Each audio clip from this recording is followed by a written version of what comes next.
ಬಂದ್ರಾ? ನಿದ್ದೆ ಬಂತು. ನಿಮ್ಮಮ್ಮನ ಎಬ್ಸು ರಾಜಾ. ಕಣ್ಣು ಬಿಟ್ಟು ನೋಡು ತಿಲೋತ್ತಮ.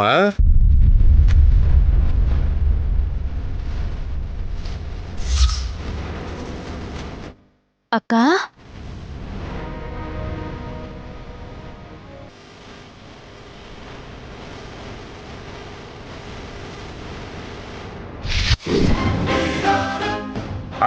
ದೊಡ್ಡಕ್ಕನ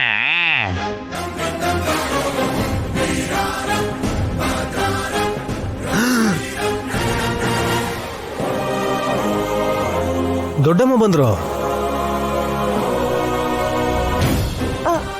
ಅಮ್ಮೋರೆ, ಅಲ್ಲಿ ಯಾಕೆ ನಿಂತ್ಕೊಂಡಿದ್ದೀರಾ? ಬನ್ನಿ.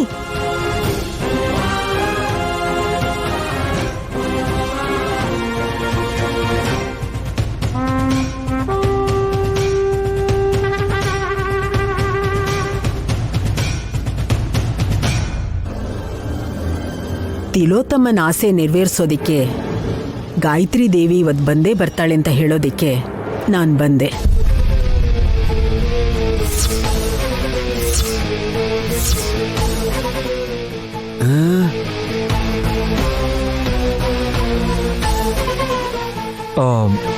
ದೊಡ್ಡಮ್ಮ, ಹೇಗಿದ್ದೀರಾ ನೀವು? ಚೆನ್ನಾಗಿದ್ದೀನಿ ಅಂತ ಹೇಳಿದ್ರೆ ಸುಳ್ಳಾಗತ್ತೆ. ತುಂಬಾ ಚೆನ್ನಾಗಿದ್ದೀನಿ ವಿಶಾಲ್.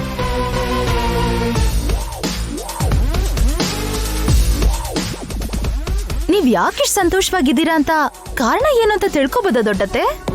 ಹೋದ್ಸಲನೇ ಹೇಳಿದ್ದೆ, ಚೈತ್ರ ಹುಣ್ಣಿಮೆ ದಿನ ನನ್ನ ತಂಗಿನ ನಿಮಗ್ ತೋರಿಸ್ತೀನಿ ಅಂತ.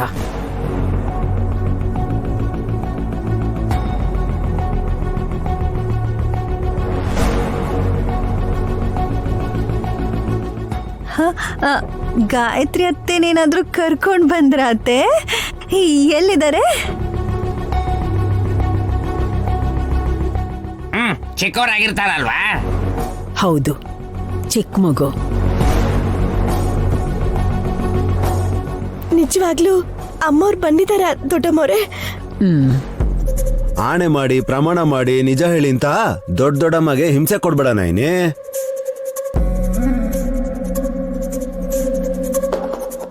ಏಯ್, ಹೆತ್ತ ತಾಯಿಗೆ ಅಷ್ಟಾದ್ರೂ ಎಕ್ಸೈಟ್ಮೆಂಟ್ ಇರುತ್ತೆ. ಓಹೋ, ನೀವ್ ಕರೀತಿದ್ದೀರಾ, ಆದ್ರೆ ಅಮ್ಮವ್ರು ಬರ್ತಾನೆ ಇಲ್ವಲ್ಲ? ಮನೆಯೊಳಗೆ ಹೇಗೆ ಕಾಲಿಡೋದು ಅಂತ ಯೋಚಿಸ್ತಿರ್ಬೇಕು ಅನ್ಸತ್ತೆ. ಸಂಕೋಚನ ಇಲ್ಲಾಂದ್ರೆ ಭಯನಾ ದೊಡ್ಡಮ್ಮ? ನೀನ್ ಹೇಳಿದ್ದೆರಡೂ ಅಲ್ಲ ವಲ್ಲಭ. ಓಹೋ, ಒಳಗಡೆ ಬರಬೇಕು ಅಂದ್ರೆ ನೆಲದ ಮೇಲೆ ಕಾಲಿಡ್ಬೇಕಲ್ಲ.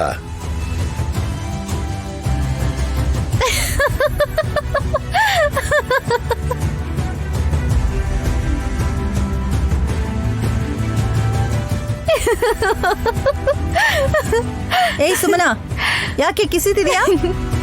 ಕಾಲಿಡಕ್ ಯೋಚನೆ ಮಾಡ್ತಾಳೆ ಅಂದ್ರೆ ಆ ಅಮ್ಮನ್ ಕಾಲಿಲ್ವಾ ಅಕ್ಕ?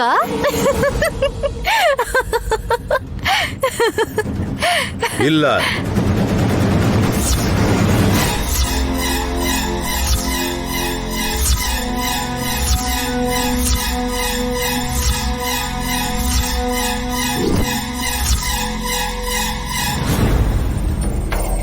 ಗುರುಗಳೇ, ಏನ್ ನೀವು ಹೇಳ್ತಿರೋದು?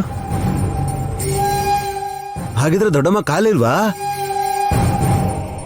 ಅಂದ್ರೆ ಇನ್ನೂ ಅರ್ಥ ಆಗಿಲ್ವಾತೆ? 1.5 ವರ್ಷ ಆಯ್ತು ಕಳೆದ ಹೋಗಿ.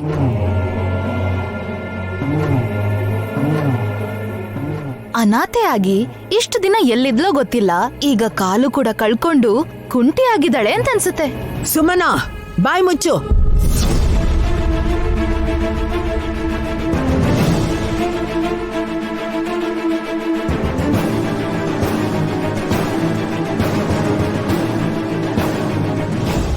ಬಾಯಿದೆ ಅಂತ ಇಷ್ಟ ಬಂದ ಹಾಗೆ ಮಾತಾಡಿದ್ರೆ ಹಲ್ಲುದ್ರೋಗುತ್ತೆ.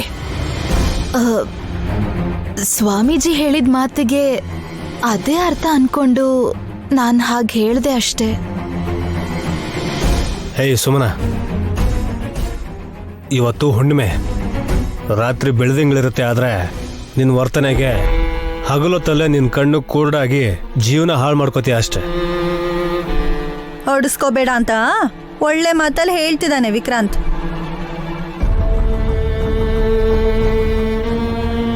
ಲಲಿತಾದೇವಿ, ಅಮ್ಮನ್ನ ಈಗ ನೋಡು. ಆಗ್ಲಿ ಸ್ವಾಮೀಜಿ.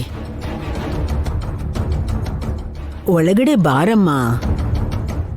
ನಿನ್ಗೋಸ್ಕರ ಎಷ್ಟು ಜನ ಕಾಯ್ತಾ ಇದ್ದಾರೆ. ಬಾ ತಾಯಿ, ಬಾ.